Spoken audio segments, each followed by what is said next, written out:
여기서 12절 우리의 씨름은 혈과 육을 상대하는 것이 아니요 통치자들과 권세들과 이 어둠의 세상 주관자들과 하늘의 악의 영들을 상대함이라 하십니다.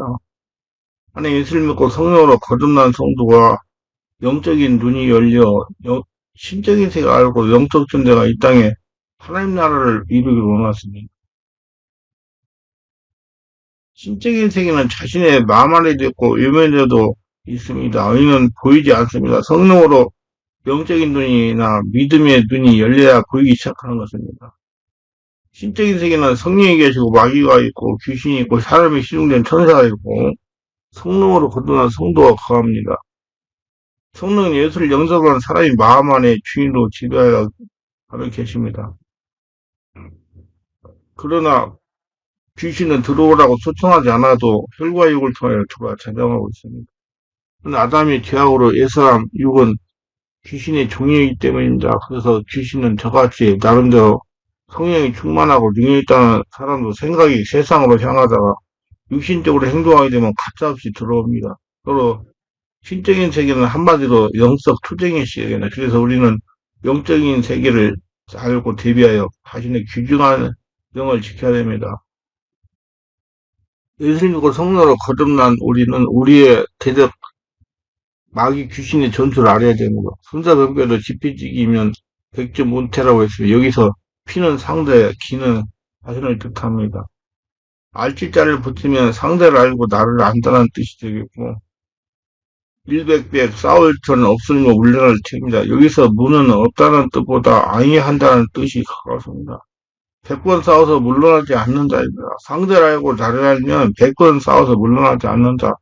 우리도 우리의 대적인 귀신을 능력을 알아야 되고 자신의 권세를 알아야 하나님의 권세로서 백전백승할 수가 있습니다. 예수를 믿어 성령으로 거듭나 하나님의 영으로 인도함받는 성도는 하나님의 권사입니다. 하나님의 권사라면 하나님의 자신이 주는 권세 카리스마를 알아야 됩니다. 그리고 주신 카리스마를 사용할 줄 알아야 권사로서 임무를 제대로 감당할 수가 있습니다. 저는 원래 군인이었습니다. 그래서 근데 여러 보수교육 과정에서 전략과 전술에 대해서 많이 배우고 실습했습니다. 그래서인지 몰라도 목회자가 되어서도 하나님이 저에게 알려주신 권세 카리스마도 알고 싶었습니다. 또 저의 적인 사단 귀신에 대해서도 알고 싶었습니다. 그리고 하나님이 주신 권세 카리스마를 어떻게 사용하는지도 알고 싶어서 많이 노력했습니다. 그래서 제가 지금까지 성령 추대하면서 경험한 영적 세계의 이론을 정립해서 이렇게 강의를 하고 책을 썼습니다. 카리스마 영적 세계를 지배하는 법이라는 책을 썼습니다. 크리스천에게 하나님께서 주신 텍스트 성경은 영적 존재, 영적 세계에 대해 적나라하게 설명한 책입니다. 세상에 그 많은 책들 중에 보이지 않는 영적 존재와 영적 세계를 세계적으로 다룬 책은 성경뿐입니다. 분명히 다시 말하면 영적 세계는 자신의 마음 안에도 있고 외면에도 있습니다. 대신 소견되고 세상 밖에도 있다는 얘기예요. 그러므로 성령으로 눈이 열려야 믿게 되고 보이는 것입니다. 하나님은 보이지 않는 분이나 그가 보내신 예수 그리스도를 통해 하나님의 실존을 보여주셨고 천사는 눈에 보이지 않으나 그 활동을 통해 천사의 이치와 사역을 보여주셨습니다. 또한 인간의 영혼은 눈에 보이지 않으나 성령의 감동을 혼이 전달하여 순종하게 하는 이들을 통해서 그 실존을 알게 하셨습니다. 이 모든 것을 때로는 비유로 때로는 실상으로 이게 그 열정 식상들을 보여주는 것이 성경입니다. 성경 우리에게 하나님, 천사, 인간 이 세 영적 존재 이치와 역할의 상호관계를 말해줍니다. 사람들은 하나님과 하늘을 동일시하여 하늘을 바라보며 마연히 머릿속에 어떤 신을 떠올리기도 합니다. 또 흰옷을 입고 날개천사하고 아름다운 아기 천사를 떠올리기도 합니다. 그러면서 하나님이나 천사에 대해 영적 존재라고 생각하지 않습니다. 아직도 많은 그리스도인들이 여전히 하나님을 관념적 존재 여기고 있고 천사를 숭배할 대상으로 생각하고 있는 것입니다. 결국 영적으로 분명해야 할 하나님과의 관계가 불분명하고 적극적으로 부리고 사용해야 할 종인 천사들의 도움을 받지 못하다 보니 신앙생활 자체가 관념적으로 무능해 나갈 수밖에 없습니다. 하나님의 자녀가 귀신에게 당하면서 살아가는데 정작 자신은 이유를 알지 못한다는 겁니다. 영적 세계를 모르면 눈이 떠 있으나 소경이나 마찬가지예요. 마음을 정비하고 정화하고 치유하려는 분들, 귀신을 쫓아내는 분들은 영적인 세계를 모르면 자기 관리가 힘들어집니다. 마음의 정비 정화는 성령께서 직접 하시는 일이기 때문이다. 성령의 임재와 역사를 알지 못하고 목회를 할 수가 없어요. 성령의 역사를 보지 못하고 모르면 살아계신 하나님을 증명할 수가 없습니다. 교회 예배당이나 성도들이 가정도 마찬가지고 살아계신 하나님의 역사가 일어나야 가정이 천국을 누리며 영육의 축복을 받아 살아갈 수가 있는 것입니다. 가정에 살아계신 하나님의 역사가 일어나지 않으니 가정기에 우함과 환란과 풍파와 불보라가 일어나는 겁니다. 그렇지만 무엇보다도 생명의 말씀과 성령으로 영적 세계를 보고 지배하는 눈이 열려야 됩니다. 영원하신 하나님은 우리가 성령으로 연합을 열어 영적인 세계에 대해 바르게 알고 분별하여 대처하기를 소원하십니다. 우리라신 하나님은 우리 영적인 세계를 보고 실제로 체험하고 5차원의 초자연적인 성령의 권능으로 4차원의 초인적인 사단박이 귀신의 세계와 3차원의 인간 세계와 물질 세계를 지배하기 원하십니다. 5차원의 초자연적인 영적 세계는 두 가지 형태의 영이 존재하며 하나님의 성령과 성령으로 거듭난 사람입니다. 4차원의 초자연적인 세계는 사탄의 초인적인 세계는 타락한 마귀 귀신이 영에 거합니다.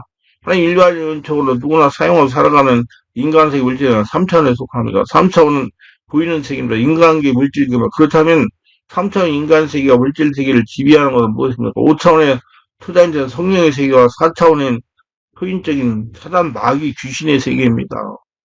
저는 여기에서 성의상 물질세계와 인간세계를 3차원이라 부르고 영적인 세계를 5차원의 초단적인 성령의 세계와 4차원의 사단 마귀 초인적인 세계로 지정하여 드리겠습니다. 제가 지정한 1차원, 2차원, 3차원, 4차원, 5차원을 좀 더 세부적으로 이해하기 쉽게 자세하게 설명하겠습니다. 1차원은 식물 세계를 말합니다. 2차원은 동물 세계를 말합니다. 3차원은 인간 세계, 물질 세계를 말합니다. 영적인 세계는 보이지 않는 세계로 4차원에는 사단 마귀 귀신의 세계와 5차원의 성령의 초자연적인 세계를 말하는 겁니다. 다른 표현으로 사람 3차원입니다. 마귀와 귀신은 초인적인 4차원 존재가 있습니다. 성령님, 하나님은 초자연적인 5차원입니다. 이게 두 가지를 이해하시고 말씀을 들어가시기를 바랍니다. 그래서 1차원인 식물은 2차원인 동물이 지배하고 살아갑니다. 2차원인 동물 세계는 3차원 인간이 지배하고 다스리며 살아갑니다. 그리고 3차원의 인간 세계와 물질 세계는 4차원이 타락하는 마귀 귀신의 세계에 지배를 당하고 살아가는 겁니다. 사실 타락한 마귀 귀신의 세계는 5차원의 성령과 성령을 거듭난 크리스찬에게 지배를 당하고 살아가는 겁니다. 그래서 3차원의 세계에 속한 예수님 주인으로 영접하지 않아 성령을 거듭나지 못한 인간 자연이 4차원인 초인적인 사람 마귀 귀신의 세계를 지배할 수 없는 겁니다. 왜 그렇습니까? 아담이 마귀 귀신의 미혹에 속아서 선악과를 먹음으로 사람이 영적 지위가 귀신 아래로 내려가기 때문이다. 그래서 예수를 믿지 않은 인간은 4차원에 속한 사단 마귀 귀신을 이길 수가 없고 마귀 귀신의 종이 되어 마귀 귀신의 지배를 당하고 살아가는 겁니다. 그래서 예수 믿지 않은 세상 사람들은 모두 다 마귀 귀신의 종으로 살아가는 겁니다. 세상 사람들은 마치 이스라엘 백성들이 애굽에서 바로왕의 수하에 속하여 종살이를 하면서 살아가는 것 같이 마귀 귀신의 종으로 살아가는 것입니다. 그래서 세상 사람들이 환란과 풍파를 당하면 인간들이 해결할 수가 없다는 것을 알고 무당이나 신접한 잡신들을 찾아가는 겁니다. 그들에게 무엇을 얻어서 환란과 풍파를 면해보려 하지만 할 수가 없고 물질과 재산을 빼앗기면서 고통만 더 당하면서 살아가는 것을 신문 지상과 매스컴과 인터넷을 유튜브를 통해서 우리는 잘 알 수가 있는 것입니다. 그러나 인간이 예수를 믿고 성령으로 세례받으면 영적인 권위가 5차원의 초자연적으로 상승되는 겁니다. 그래서 성령을 거듭난 크리스찬이 4차원 초인적인 사람 마귀 귀신을 지배하고 살아갈 수가 있는 겁니다. 예수 믿고 성령으로 세례를 받으셔야 돼요. 마음의 성령으로 지배되고 장악되고 정화되면 치유되면 5차원의 초자연적인 성령의 역사가 자신을 지배하게 되는 겁니다. 그러면 자신의 역사는 세상 신이 4차원의 초인적인 세상 신이 떠나가므로 평안과 행복하며 아브라함의 축을 누리며 살아가는 겁니다. 우리 크리스찬이 마귀 귀신으로부터 자유함을 누리려면 예수를 믿고 성령으로 세례를 받아야 됩니다. 그리고 성령 인도와 지배를 받으면 마음을 정비하고 정화해야 됩니다. 그래야 자유함을 누리며 살아갈 수가 있습니다. 여러분 영역의 문제, 정신의 문제, 귀신의 문제, 물질의 문제를 다 해결할 수가 있어요. 그러면 영적인 세계, 신적인 세계는 어떤 세계예요? 보이지 않는 신의 세계입니다. 그러나 실존하는 세계예요. 살아서 역사하는 세계입니다. 영적 세계, 신적 세계가 인간 세계 함성을 지배합니다. 그래서 인간이 일어나는 모든 문제는 신적인 세계의 영향을 받게 돼 있어요. 그래서 신적인 세계를 알아야 돼요. 알고 대처해야 돼요. 하나님의 성령과 마귀가 성령으로 거듭난 사람이 영에 관한 보이지 않는 신적인 세계입니다. 이 보이지 않는 영의 세계, 신적인 세계가 보이는 인간의 물질 세계를 지배하는 겁니다. 좀 더 깊이 설명하면 우리가 성령을 요청할 때 어떻게 기도합니까? 성령이 임하소서라고 기도하면 이때는 성령이 임해야 보이는 세계가 지배되기 때문이다. 다시 말해서 인간 세계 문제나 환란과 부가 성령의 장악을 당해야 해결되는 겁니다. 왜냐하면 보이는 세계에 일어난 악의 문제 배후에는 사탄의 초인적인 영속적 사단 마귀 귀신이 있기 때문입니다. 그래서 마귀보다 귀신보다 강한 5차원의 초자연적인 성령의 임해를 장악해야 성령으로서의 문제나 환란이나 풍파와 정신적인 문제가 떠나고 귀신이 떠나가고 사람의 눈에 보이는 하나님의 상점을 축복이 일어나는 것입니다. 이것은 성경에 잘 기록되어 있어요. 창세기 1장 2절부터 3절만 읽어보면 이해가 되는 겁니다. 땅에 혼자라 공허함 흑암의 기쁨이 있고 하나님은 수명에 응응하십니다. 하나님 이르시되 빛이 있었으며 빛이 있었고 땅에 공허하며 흑암의 기쁨이 있었고 하나님의 영 성령은 수면에 운행했다고 그랬어요. 성령이 장악하니까 말씀이 선포되니까 있는 것이 나타났다. 이는 하나님의 성령이 공허하고 호감이 깊은 것을 장악하니 하나님 말씀하시는 대로 빛이 있어라 하시니 빛이 생겨났다 말씀하고 있습니다. 이는 성령이 혼돈과 공허한 세상을 장악하고 하나님의 말씀이 떨어지면 하나님의 말씀대로 창조물이 생겨난다는 것입니다. 영의 세계는 말로만 보이는 형상이 나타나는 겁니다. 말로. 말을 잘해야 돼. 그럼 성도는 말을 잘해. 말이 씨가 되는구나. 성령으로 거듭난 성도와 말한 그대로 이루어지는 것입니다. 모두 예, 영적인 세계를 신적인 세계를 잘하려고 뭐 성령으로 거듭나가지고 성령의 권능으로 하사온 이하 모든 세계를 다 지배하시고 하나님의 축복 속에서 다 살아가시기를 예수님으로 축원합니다.